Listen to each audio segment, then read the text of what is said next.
बिस्मिल्लाहिर्रहमानिर्रहीम। अस्सलाम वालेकुम वरहमतुल्लाहि वबरकातुहू। मैं ज़ुबैर ख़ान हूँ और आप मेरा वीलॉग देख रहे हैं।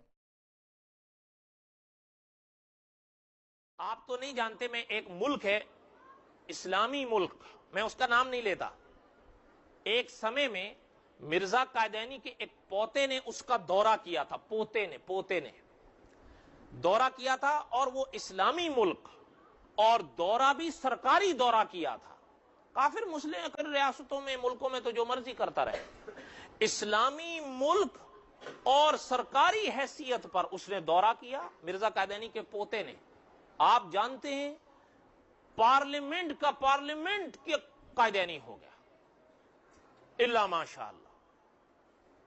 हत्ता कि उसने ये कह दिया था न्यूज़पेपर में कि आने वाली सदी में ये अहमदियों का सबसे बड़ा मुल्क बनेगा। उलमा फरमाते हैं, वहां जब हालात जाकर देखे कि अगर किसी जजीरे में कोई लोग नजर आए, अगर 80% लोग हैं तो 70% कायदानी हो चुके थे। पूरे जजीरे में अगर एक मस्जिद नजर आई, एक मस्जिद, वो भी क्या आपके और हमारे लोग मस्जिद, वरना फिल हकीकत वो मिर्जारा था। उस्ताद इनका, हमारे वालों के बच्चे जा रहे थे वहां पढ़ने के लिए। मुनाज़िर इस्लाम हजरत चिन्योटी साहब रहमतुल्लाह अलैह ने, बहुत जमाने की बात है, उस वक्त कायदानियत की जमात को मिर्जा नासिर संभाला करता था।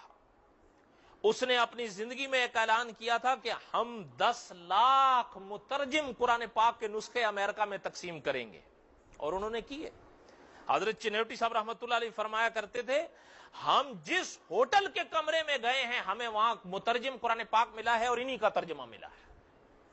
कोई काफिर ईसाई अगर दीने इस्लाम की रोशनी के लिए चला है, देने वाले ने उसको उठा के मिर्जा कायदानी का तर्जुमा दिया है। वो अपने ही अनजाने में इधर आने के बजाय उधर चला।